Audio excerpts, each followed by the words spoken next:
हमारे भारत देश में कुछ ऐसी भी महिलाएं हुई हैं जिन्होंने एक छोटे से खिलौने के माध्यम से भी अपनी संतान में दिव्य संस्कारों का सिंचन किया है। मातृत्व एक वरदान है तथा प्रत्येक गर्भवती एक दिव्य शिशु को जन्म देकर अपना जन्म सार्थक कर सकती है। पूज्य संत श्री आसाराम जी बापू द्वारा प्रेरित महिला उत्थान मंडल द्वारा संचालित दिव्य शिशु गर्भ संस्कार केंद्र की बहनें इसी महान कार्य को लेकर भारत देश की हर महिला में दिव्य संस्कारों का सिंचन करने की कोशिश कर रही हैं, ताकि भारत देश में हो दिव्य आत्माओं का आवाहन, हर घर में हो दिव्य संतान।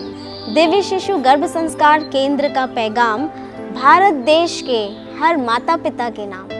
देश को उन्नत करने का काम माइयों ने जितना गहरा और लंबे समय का किया, ओहो, भाइयों के बस का नहीं। क्योंकि बच्चा माई के पास, माँ के पास से तो बच्चा पहला गुरु तो माँ है। तो माँ बच्चे को अच्छे संस्कार देने में पहला गुरु माँ है। अच्छा, पति भी अगर है तो उसको भी संस्कार देने का काम माइयाँ करती। आप अगर वकील की पत्नी है तो आपको जेवर अथवा अधिक पैसा देता है तो उसको कहो कि कहीं असील से अन्याय तो नहीं होता, कहीं किसी का हक मारकर हम ना हक का तो नहीं लाते, नहीं तो हमारी बुद्धि और हमारे बच्चों की मति ना हक का खर्च करेगी और ना हक का जीवन बिताएगी। अगर जज की पत्नी है तो न्यायाधीश को कहो कि आप किसी के दबाव में अथवा किसी की खुशामत में आकर या पैसे के लालच में आकर कहीं कर्तव्य का, धर्म का, अपने अंतरात्मा का गला तो नहीं घोट रहे।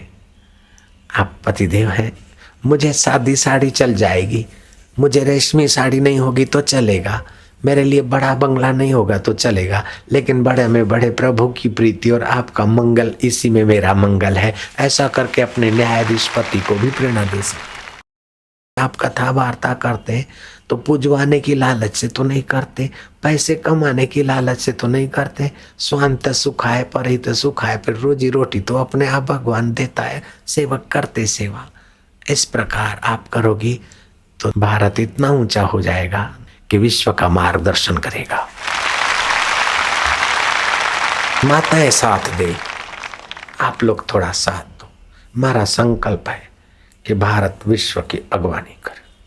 विश्व गुरु था, अभी भी विश्व गुरु आत्माएं यहाँ रह रहे, दूसरे देशों में शायद होंगी, यहाँ तो रहती मुझे पता है।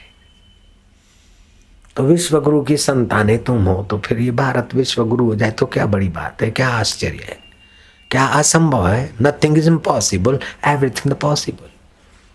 और अभी तो कई जगह पर ऐसे गुरु मंत्र लिए हुए साधकों के द्वारा बालक पैदा भी हो गए और कितने बड़े भी हो गए।